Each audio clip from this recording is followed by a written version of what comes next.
प्यार होता है दीवाना सनम, अब यहाँ से कहाँ जाए हम, तेरी बाहों में मर जाए हम।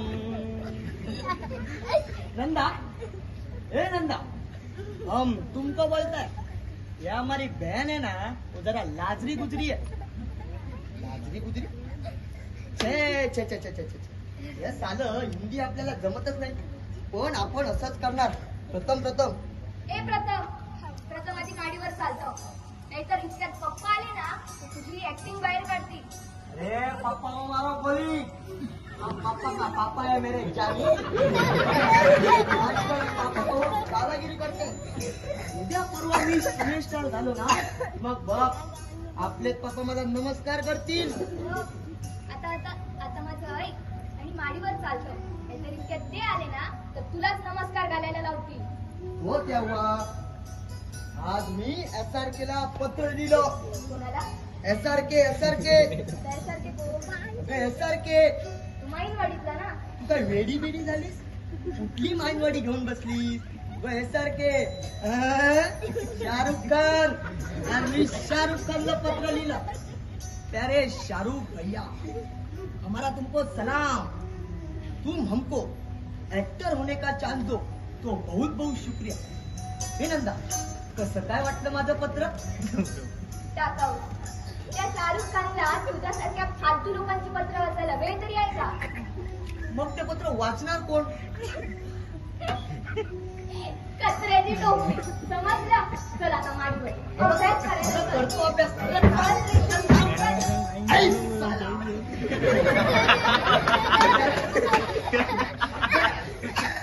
आता अभ्यास अभिनयाचा, वातावरणाची हवा आज अशी कशी बदलली, नाही म्हणाली तरी ती आली कशी, येऊन परत गेली माझ्या काळजाचा लसकास तोडून। तुला झालंय तरी काय ग, कसा काय वाटला माझा वीर अभिनय? एकदम बेस्ट की नाही? तुम्ही तर ठिकाणी हैराण करून सोडलंय मला आणि पप्पांना।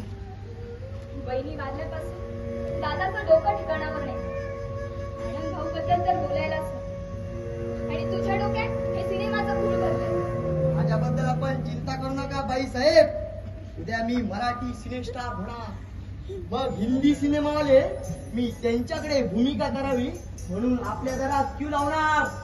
धमाल, या अमरपताची कमाल, सारे लोक सिनेस्टार अमर कुमार म्हणून ओळखणार, पाहायला लोकांची गर्दी होणार, आणि मी नव्या कोऱ्या मोटारीतून धटकन शूटिंगला निघून जाणार। आहे की नाही मज्जाच मज्जा? मजा कसली? या तुझ्या वेडेपणामुळे ना पप्पांना मनस्तापाची सजा होणार आहे। डरो मत मेरी प्यारी बहन, हम लोग तेरी शादी जल्द से जल्द करेंगे। अपना दोस्त वो साला सुना दे ना, उसके साथ। हो लाजू नका नंदाबाई, एका आवडत्या माणसाचं नाव घेतल्याबरोबर आमची नंदाबाई हसली। वाह वाह, एक कळी पटकन फुलली, सुगंध दरवळला आजूबाजूला। अमर, तू आता जातोस की नाही? चल जातो माडीवर, काय करणार, परीक्षा जवळ आली आहे ना, ही साली परीक्षेची भानगड नसती ना तर किती उपकार झाले असते त्या परमेश्वराचे आमच्यासारख्या समा विद्यार्थ्यांवर। पण कसलं काय, त्याला घेऊन बसा पुढ्यात पुस्तक।